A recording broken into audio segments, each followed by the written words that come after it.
Oi, eu sou o professor Eduardo Ferroni e a aula de hoje é sobre lei de Ohm. Antes de a gente começar a explicar realmente como que essa lei funciona, vamos observar os dois circuitos que nós temos aqui na tela. Nesses dois circuitos, como vocês podem observar, nós temos um circuito com 50 volts e outro com 100 volts.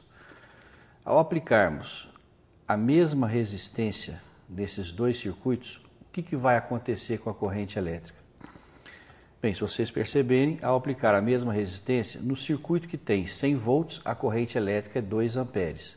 No circuito que tem 50 volts, a corrente elétrica é 1 ampere. Ou seja, podemos concluir que, aumentando a tensão em uma mesma resistência, a corrente aumenta na mesma proporção. Isto é, corrente está diretamente proporcional à tensão. Uma outra análise que nós podemos fazer é em dois circuitos de mesma tensão. Vamos ver o que acontece se eu aplicar em dois circuitos de mesma tensão resistências de valores diferentes. No primeiro circuito, vocês podem perceber, eu apliquei 50 ohms, deu uma corrente de 2 amperes. No segundo circuito, eu apliquei 100 ohms e apareceu uma corrente de 1 ampere.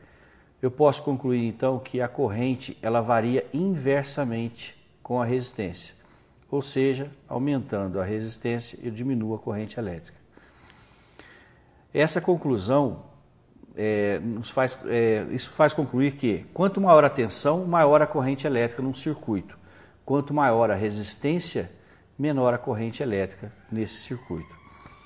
A lei de Ohm então ela pode ser escrita da seguinte maneira. Se vocês observarem esse gráfico, eu tenho corrente é igual a tensão sobre resistência. Vocês percebam que a tensão aumenta, a corrente aumenta proporcionalmente. Se a resistência começa a aumentar, a corrente diminui proporcionalmente. Para facilitar a utilização dessa regra, nós podemos criar um triângulo da lei de Ohm.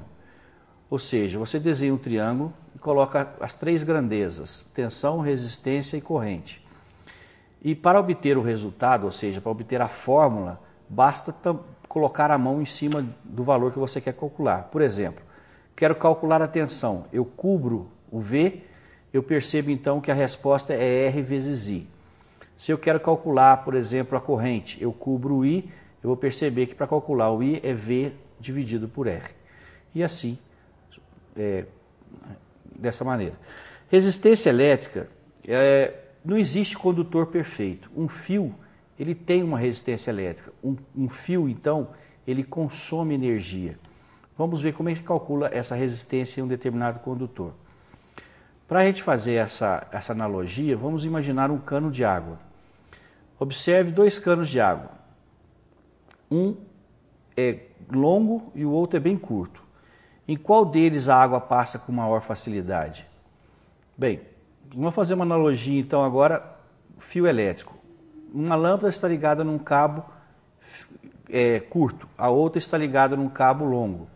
A que está ligada num cabo curto tem maior brilho, ou seja, quanto menor o comprimento do fio, menor a resistência que esse fio vai oferecer à corrente.